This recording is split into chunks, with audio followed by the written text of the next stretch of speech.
system of the aircraft or the seats, being as there are quite a few.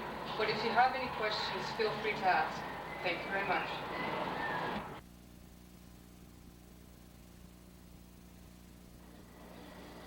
Good day, ladies and gentlemen, and welcome to the Saskatchewan Air Show and the Safety Systems Display. I am Master Corporal Schultz, and this is Corporal McCowie, and we will be demonstrating the packing procedures of a parachute.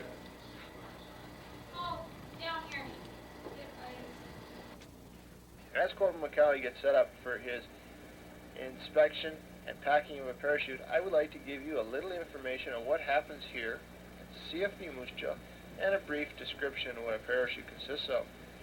We have 374 parachutes to contend with at this unit, which are used by the instructors and student pilots.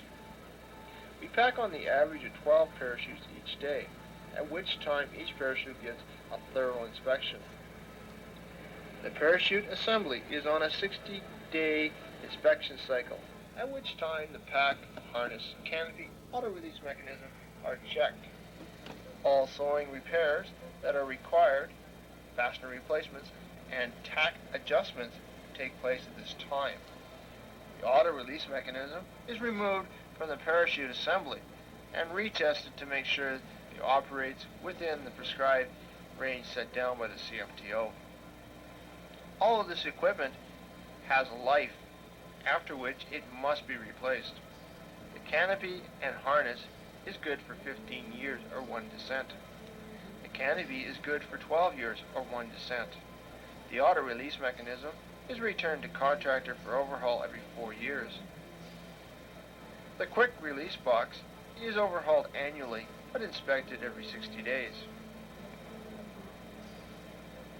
The canopy we use with the Chute aircraft is a 24 foot in diameter, has a rate of descent of 22 feet per second, using the average weight of a man that weighs 200 pounds. As you can see, Corporal McCowie is getting ready to do his inspection fold of the main canopy. This is when checks are done to make sure the canopy is not torn or snagged, or have oil or grease stains. There are 24 gores to the canopy, and there are 4 panels to each gore. The canopy is made of NATO standard multicolored nylon.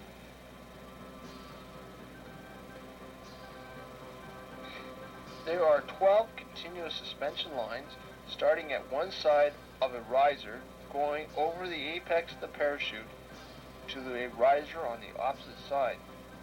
The tensile test of each suspension line is 550 pounds. The riser harness strength that the suspension lines are attached to is 8,700 pounds.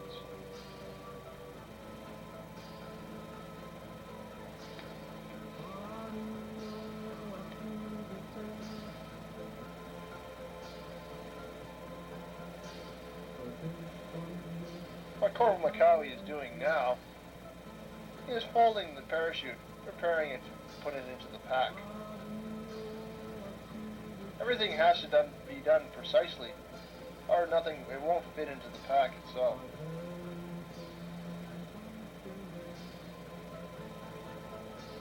What he is doing now is counting how many gores he has on each side. There should be 12 gores per side. If his count is incorrect, he'll have to do his fold again. Now he's folding his canopy in preparation for putting it in the pack.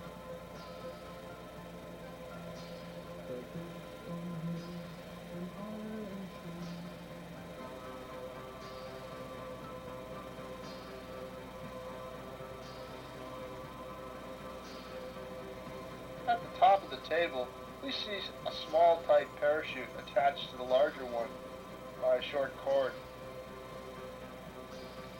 This small parachute is called a pilot chute. It is used to assist in the opening and withdrawal of the main canopy. It has a coil spring inside it, which is held compressed to the ejector plate by a pin. This pin is removed prior to closing of the parachute pack cover.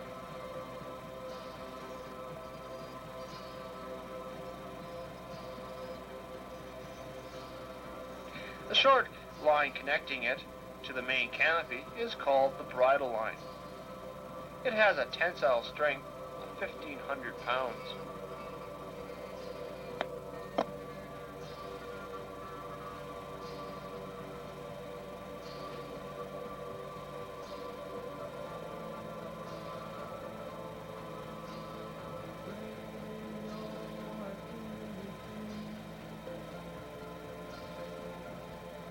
As you can see, Corporal McCauley has just released the canopy from the main hook at the top of the table.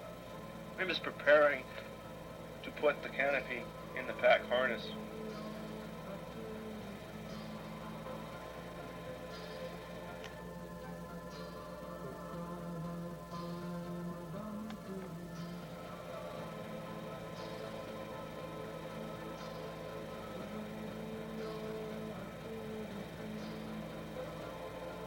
First thing he will do is inspect the Mark 10B to make sure that the leak indicator is not showing and to make sure it's installed properly.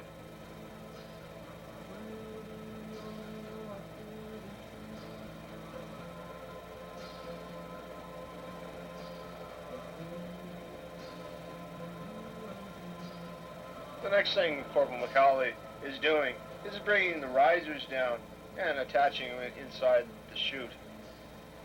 There's little straps inside with clips to hold them in place.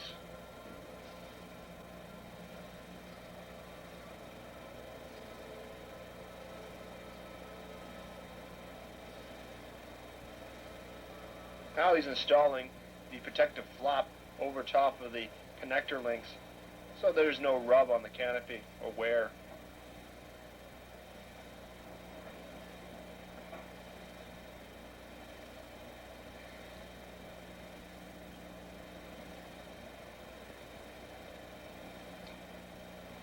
The next thing Corporal McCauley will do is put the suspension lines into stowage.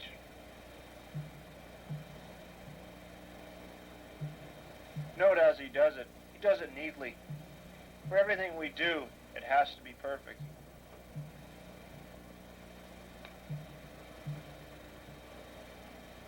The pack harness carries an emergency oxygen bottle, which is capable of delivering oxygen for approximately 10 minutes. It is pressurized to be between 1,800 and 2,400 pounds per square inch. This is checked at each packing and is also done on a daily basis prior to each flight by the owner of the equipment.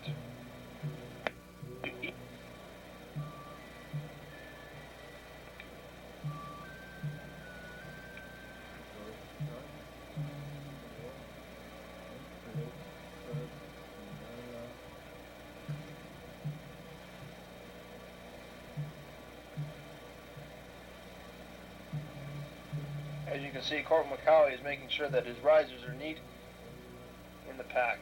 Is now preparing to place the canopy in the pack itself.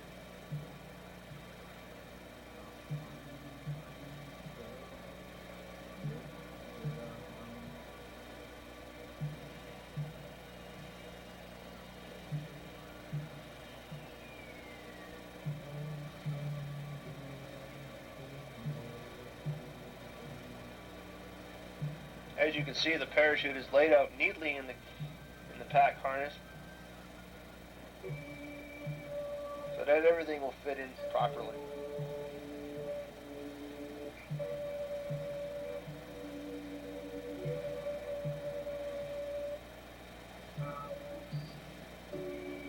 He's removing all twists from the bridle line for the pilot chute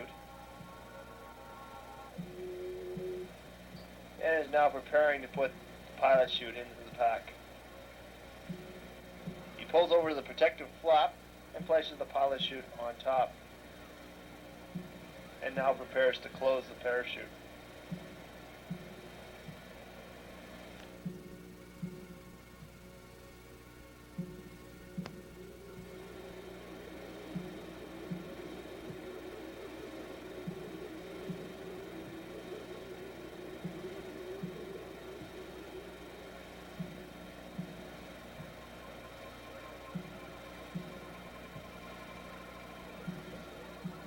Using locking pins, he locks down the two center cones to hold the pack together.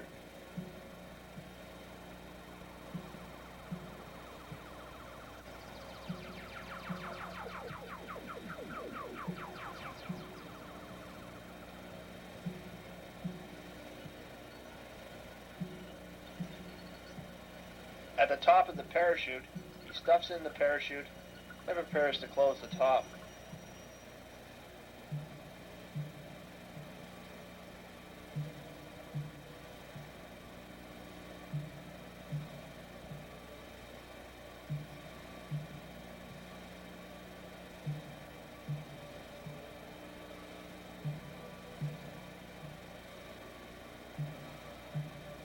Using the arming cable, he connects the first cone.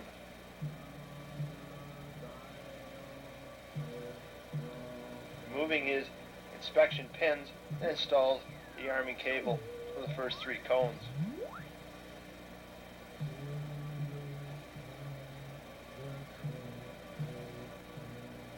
Next, Corporal McCauley will put in the protective flaps to protect the canopy.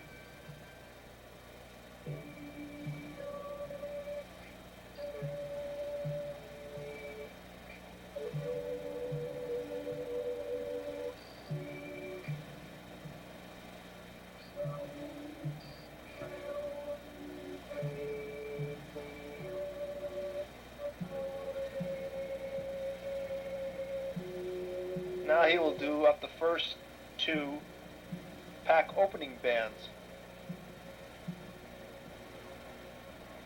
These opening bands are large elastics, and the idea is when the canopy is to be opened, the pack bands pull the pack cover away fast.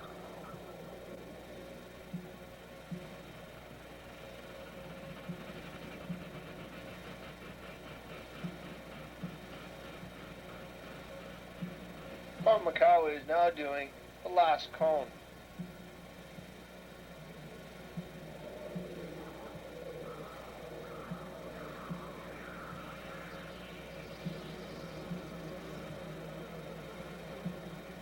As does the top, he puts the protective flaps in and makes sure they're neat. He checks to make sure the pilot chute is located in the right area and does up the remaining two pack bands.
Gentlemen.